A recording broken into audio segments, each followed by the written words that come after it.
Bonjour, bonjour, mon chéri, bonjour. Pão. Bonjour, meu povo, ça va? Bom, eu tinha falado pra vocês em um outro vídeo aqui contando como que foi minha experiência como au pair, que eu trabalhei em outras famílias, né? Fiz uns bicos aí pra famílias diferentes e entre elas eu viajei com duas famílias, né, no período de férias escolares aqui. E a minha segunda família foi uma experiência terrível, terrível. Eu acho que o nome desse vídeo vai ser O Dia que eu fui humilhada pela família de um político famoso da França. Então tudo foi assim. Eu já tinha tido uma primeira experiência viajando com a família, com uma família específica lá que foi tudo bem. Eu trabalhei bastante, foi muito cansativo, mas o dinheiro valia a pena. Geralmente as férias escolares aqui são durante 2 semanas, ou seja, 14 dias, né? Ou até mais, porque tem umas que emendam com um feriado.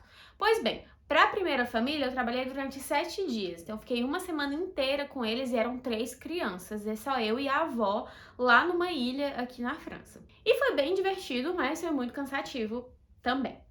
Então, eu já estava esperando que numa outra oportunidade eu fosse trabalhar tanto quanto, porque aí eu durmo e acordo com as crianças em cima de mim, né? Encontrei essa família num aplicativo aí para encontrar famílias para fazer esse babysitting e era só para cuidar de uma criança. E era nos Alpes suíços. A gente ia pra Suíça, então ela ia pagar minha passagem pra Suíça, tudo certo, ok. E aí eu tava em dúvida entre duas famílias. As duas pareciam bem boas, as duas eram pra viajar pros Alpes, era no inverno, era fevereiro. Eles queriam esquiar, só que uma era pros Alpes suíços e a outra era pros Alpes franceses. As duas, se não me engano, eram uma criança só. Uma era um menino, a da família dos Alpes franceses era um menino, a da família dos Alpes suíços era uma menina. E aí eu postulei para essas duas vagas, as duas gostaram de mim. Uma me ligou, falou comigo sobre os Alpes franceses, me explicou tudo como seria e tal, achei bem interessante. E a dos Alpes suíços, né, me contactou também e queria uma entrevista pessoalmente. Ok. Primeiro eu fiquei na dúvida, né, de qual que eu fui decidir. Eu falei com a da família dos Alpes franceses só por telefone, então foi super simpático, foi tudo ok. E aí eu fui pessoalmente lá na casa da tal mulher dos Alpes suíços. Chegando lá, primeiro que ela mora no Marais. O Marais, pra quem não sabe, é um bairro aqui muito famoso, um bairro super badalado, super movimentado aqui de Paris. Ele também é conhecido por ser o bairro judeu e o bairro gay. Então é muito legal e tem muita atração. Além de ser um dos bairros mais antigos de Paris, então é um dos poucos bairros que ainda tem prédios assim da Idade Média. Lá tem o Museu Picasso, enfim, várias coisas. E essa mulher, ela morava realmente assim, tipo, em frente ao Museu Picasso, sabe? Tipo, numa ótima localização. E aí que tudo bem, eu chego lá na porta, mó bonito e tal. Quando eu abro, a mulher mora numa casa em Paris. Não é num apartamento. Não é uma casa também, mas é tipo, é um prédiozinho, mas o prédio inteiro é dela. Será que ela é rica? Não sei. Vamos lá, vamos descobrir, né? No fim dessa história a gente descobre se ela era rica. Então, eu entrei, eu nunca vi algo assim, tipo... Tinha um jardim, assim, uma entrada. Aí tinham 3 andares. Aí, e era... Nossa, era uma casa incrível. Eu fiquei assim, ó, chocada. A mulher veio, falou comigo, ela parecia não tá me esperando, ao mesmo tempo que foi ela que marcou, ela só tava bem atordoada, ocupada, fazendo várias coisas. Sentou comigo 5 minutos na cozinha, falou o que ela queria. Eram 3 crianças, só que as duas eram mais velhas. Uma era de 10, outra de 12. E 10, 12 anos aqui na França, eles são bem autônomos já. Então, eu tinha que me ocupar apenas da menina que tinha 5. Ok, conheci as crianças, achei elas simpáticas, agitadas, estavam brincando, enfim. Ok. E aí ela me falou as condições, disse que a gente ia ficar no chalé da família dela, mas que eu ia ter um quarto separado só pra mim. A gente organizou e tinha marcado os horários livres também, o que eu tinha que fazer, o que eu não tinha que fazer, etc, etc. Pois bem, agora tinha essas duas famílias pra decidir. Então eu decidi pela que pagava mais, que era a família da Suíça, né? Então eu tinha que ficar 10 dias com a família da Suíça. A família mora em Paris, né? Vamos colocar como a família da Suíça. Eu tinha que ficar 10 dias com eles, ia ficar lá cuidando da menina. E aí a menina ia fazer aula de esqui. Enquanto ela estivesse nas aulas de esqui, eu ia ter o tempo livre pra mim. Quando eu cheguei em casa, stalker que sou, né? Eu olhei assim, essa mulher é muito rica, deixa eu pesquisar aqui o nome dela. Eu vi que ela era filha de um político muito famoso aqui da França, de direita. Só que eu nem tinha percebido nem nada, porque ela carrega o sobrenome do marido. Ela é casada e aí ela ficou com o sobrenome do marido. E o sobrenome do marido também é um sobrenome famoso, porque o marido também é herdeiro, também é de uma família nobre aqui da França, no qual possui um castelo famoso em uma cidade, aí, por aí. Então, quando eu coloquei o nome, apareceu as duas famílias. Apareceu ela com a família do pai dela e o marido dela, o casamento deles foi anunciado no Le Monde, que é o jornal, um dos jornais mais famosos aqui da França. Ok, então eu fiquei já, tipo, nossa, chocada, né? E a mãe dela é suíça, mora lá em Genebra. Mora aqui em Paris, né? Mas eles têm uma casa em Genebra e esse chalé na cidade que eu vou já contar. Mas continuando a história, aceitei. A gente foi de trem. Já durante a viagem, o marido dela não foi só ela, com as 3 crianças e eu. E lá a gente ia encontrar o pai dela, a mãe dela, ou seja, o político famoso junto com a esposa, o irmão com a mulher e a filha. E os 2 filhos, na verdade. E o irmão com a mulher dele e esses 2 filhos também iam levar uma outra babá. Fomos lá. Já no trem, tudo foi tranquilo, assim, a meninazinha de 5 anos ficou super apegada a mim, ela dormiu no meu colo, a mãe já veio me parabenizar no trem, dizendo que, nossa, eu era incrível, que nunca ninguém tinha conseguido fazer a menina ficar tão calma assim.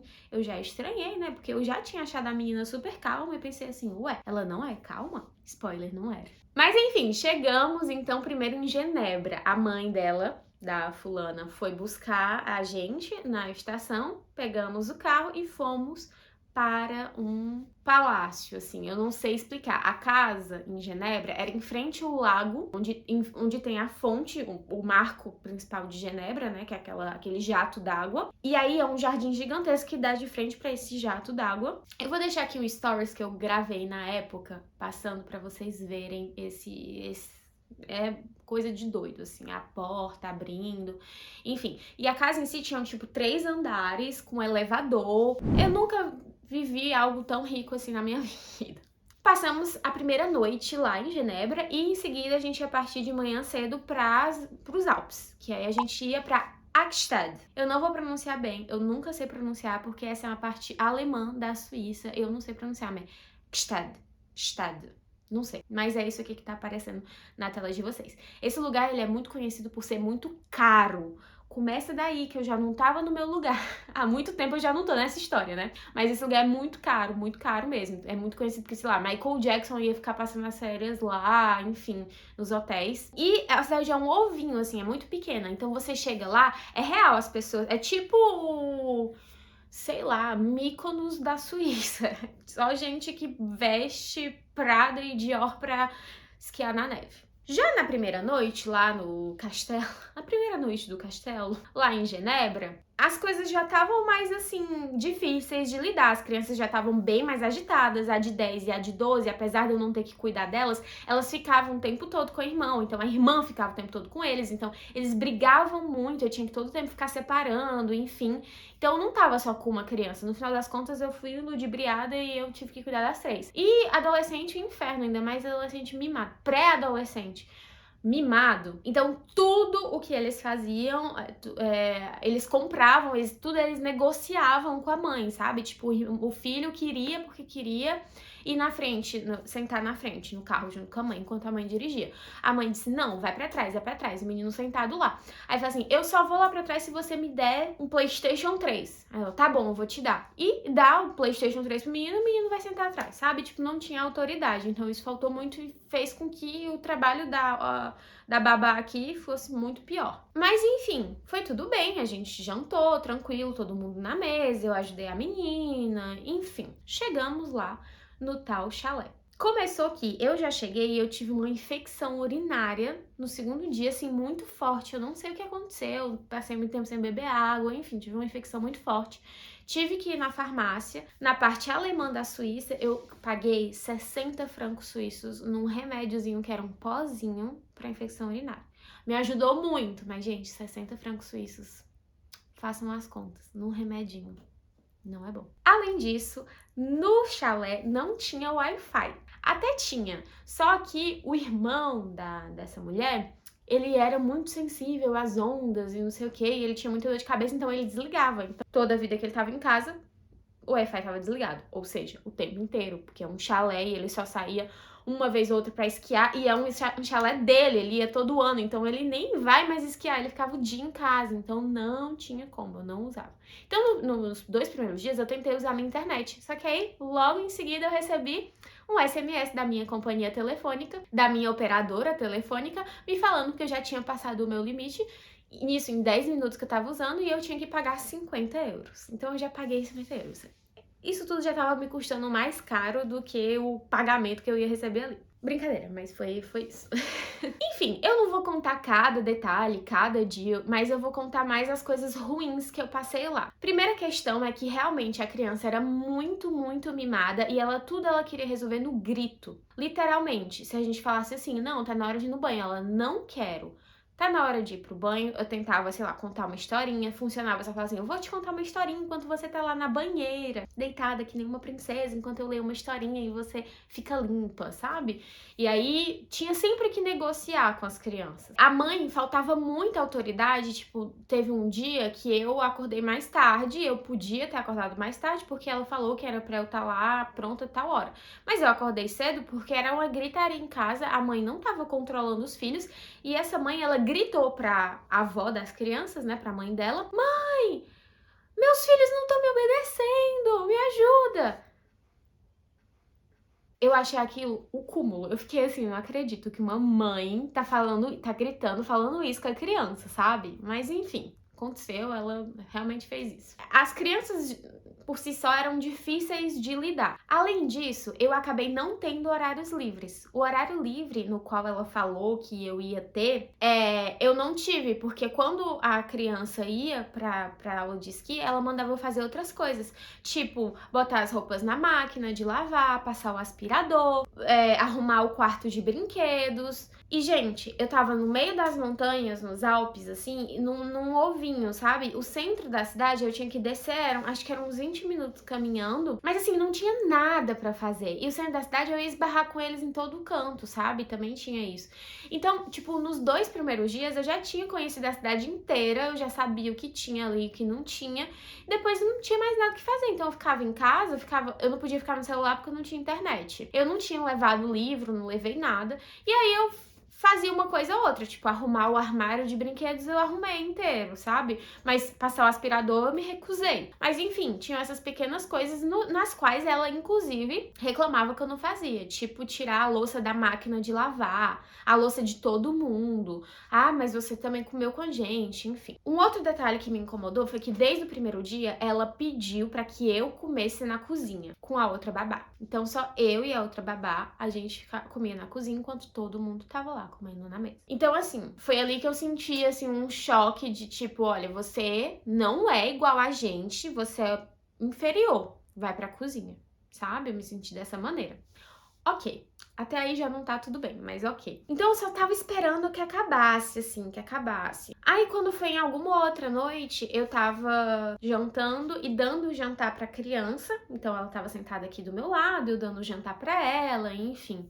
A mãe também, a mãe tava sentada na mesa, e aí a avó chegou. A avó chegou e sentou assim na minha frente e ficou conversando com a gente, com todo mundo que tava na mesa, e me vendo dar comida pra menina. Tudo bem, foi ok, terminei meu serviço, botei a menina pra dormir, dei banho, enfim, fui pro meu quarto dormir. Meia hora depois que eu tava no meu quarto, batei na minha porta. Era a mãe da criança, a mulher na qual me contratou. A mulher que me contratou, no caso, e aí ela falou assim, oi, tudo bem? Queria muito te agradecer pelo serviço que você tá fazendo, enfim. Mas eu queria te falar que, assim, não senta na frente da minha mãe na mesa, tá? Aí eu fiquei, oi? Desculpa? Ela não é pra sentar na frente da minha mãe. Aí eu, olha, desculpa, mas quando eu já tava sentada, eu tava dando comida pra sua filha quando sua mãe chegou. Então foi ela que sentou na minha frente. Ela falou assim, então nesse caso você se levante e mude de lugar. Se retire. Não é pra sentar na frente da minha mãe. Aí eu, ok.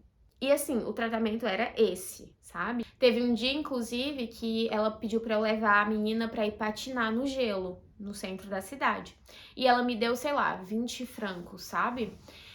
Que era pra eu comprar alguma coisa pra ela comer ou ir pra pagar a patinação. E aí ela me deu o dinheiro olhando assim pra mim e falando assim, é pra ela, tá? É pra ela comer e pra ela patinar. Claramente dizendo assim, tipo, você não usa esse dinheiro pra nada, você não patine, enfim. E eu já fiquei muito chocada, assim, não que eu fosse fazer, mas geralmente as famílias, quando elas pedem pra você fazer uma atividade com a criança, elas pagam pra você fazer a atividade também. Tipo, ela fala assim, leva meu filho pro cinema, não é tipo, o menino vai entrar na sala de cinema e assistir tudo sozinho e você vai ficar do lado de fora esperando, sabe? Ela paga seu ingresso pra ir pro cinema com a criança também. Mesma coisa, se a criança for fazer um lanche, ela vai te pagar pra você lanchar também. Geralmente é assim, mas mesmo que não fosse, a maneira como ela falou, o tom que ela falou foi muito desrespeitoso, assim, tipo, olha, você não faça isso, sabe? E aí eu já tava cansada, eu tinha falado um pouco com ela também de como tava a situação, eu falei sobre eu não tá com horários livres, enfim. A única parte que era legal é que a outra babá era muito simpática, então, mas ela era babá fixa da outra família, então ela não podia nem me entender, sabe? Eu não podia nem falar mal dessa família pra ela, porque ela provavelmente ia falar pros outros, enfim, já que ela é fixa, trabalha e conhece eles há anos. Mas aí eu ficava, sei lá, conversando com ela, e meu tempo livre, a babá, ela nunca ficava livre, porque tinha um bebezinho, coitada, né? E aí ela ficava o tempo todo com esse bebê. E aí, às vezes, ela ia passear, assim, dar uma volta com um carrinho de bebê na rua, e eu ia com ela, acompanhar, ficar conversando, era basicamente esse meu tempo livre, sabe? E aí, eu já não tava mais aguentando, então eu continuei fazendo as coisas, mas infeliz, então eu ficava claramente com minha cara emburrada, eu ficava o tempo todo com fone de ouvido, então, sei lá, mandava eu arrumar o quarto das crianças, eu ia arrumar o quarto das crianças com fone de ouvido e fazendo outras coisas, e isso foi incomodando ela, e ela viu o quanto eu tava incomodada, e, enfim, no final a nossa relação tava péssima, a gente não se olhava uma pra cara da outra, ela super imatura, uma pessoa que eu nunca vi assim, tipo, enfim, não soube lidar com a situação, não era aberta à discussão, e foi bastante traumatizante. Bom, eu levei eles, a gente terminou a viagem, a gente pegou o trem de volta pra Paris, a gente chegou na estação de Paris e eu levei e fui com eles até a casa deles de novo, lá no Marais. Chegando lá, ela me deu o meu pagamento e me deu um feedback dizendo, olha, muito obrigada, você foi ótima, mas eu acho que você não é proativa. Vou traduzir. O proativa, na verdade, é quando você vê que a casa tá bagunçada, não é o seu trabalho, mas limpa a casa, né? Porque você não tá fazendo nada, então vai limpar a casa. Gente, não era o meu trabalho, eu não fui ali pra ser paga por aquilo. Eu fui pra cuidar da criança de 5 anos, e era o que eu tava fazendo e eu fiz muito bem. Que, inclusive, assim, as crianças também não eram fáceis, então foi muito complicado. E as crianças não eram fáceis porque a mãe claramente não era, porque a família claramente não era, sabe? Então tudo refletia nas crianças. Então ela me disse isso e disse que eu ficava muito no telefone. E eu realmente estava muito no telefone, eu não fazia nada no telefone porque eu não tinha internet. Mas eu fazia qualquer coisa, nem que fosse só olhando pra tela, pra ter que fingir que eu não tava mais ali, sabe? Eu só sei que quando ela me entregou o dinheiro, eu só balancei a cabeça, assim, e eu comecei a chorar, eu chorava. E aí fui pra casa chorando, e até hoje eu me sinto muito, essa história me magoa muito, tem 2 anos, foi em 2020, fevereiro de 2020. Porque eu me senti maltratada, eu me senti, enfim, desrespeitada. Mas são coisas que acontecem e aí ela me colocou uma notinha lá no aplicativo falando uma coisa e eu botei uma nota super baixa pra ela. Inclusive o aplicativo falou comigo, perguntou o que aconteceu com a família, eu expliquei, enfim, já não sei mais se ela tá no aplicativo, se não tá, o que aconteceu com essa família.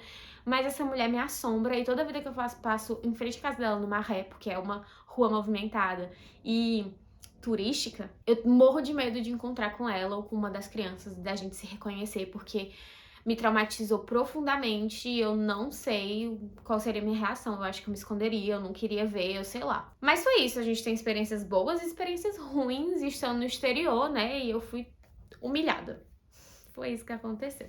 Bom, fica aí então de aprendizado pra vocês, né? Tentem organizar tudo direitinho. Isso não é uma coisa que acontece facilmente comigo, na verdade. Eu sempre me imponho e eu me impus ali naquela situação.